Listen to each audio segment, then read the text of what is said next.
Kuna baadhi ya changamoto tunakutana nazo zinatupelekea kutenda wema, hasa katika jukumu ambalo tunapewa na benki mbalimbali hapa nchini, kukusanya madeni. Nakumbuka siku moja kuna mkopo tulikuwa tunafuatilia, jamaa ameshindwa kulipa.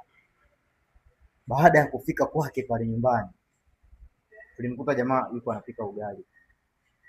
Mida ilikuwa kama saa sita hivi inaenda saa saba.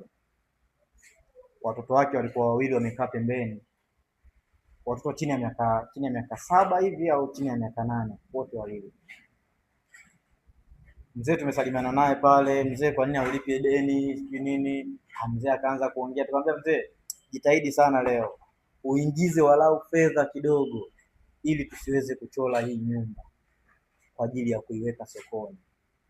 Yule mzee, kumbuka, alikuwa anasonga ugali, aliahirisha lile zoezi la kupika ugali, akasema bwana, ngoja nikimbie hapo dukani, kuna bwana aliniambia atanipatia fedha, ngoja nimfuate alafu nirudi hapa tuzungumze nikiwa najibu kamili.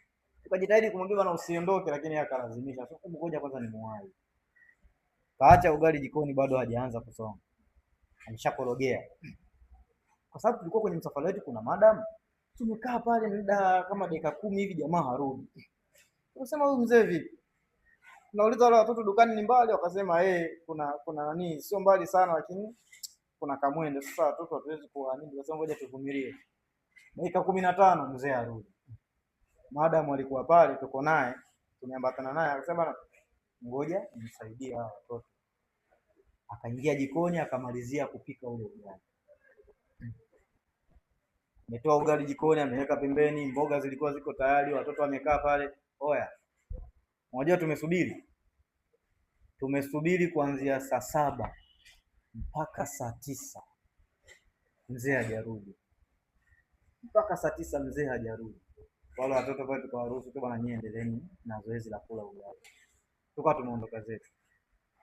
Kwa hiyo hapo tukajikuta tumetenda wema katika jambo letu, lakini pia tumetenda wema, tumewasaidia wale watoto kuendelea na zoezi lao la kula, lakini sisi pia tulifeli kufanya zoezi letu kwa sababu mzee hakurudi, hakutokea.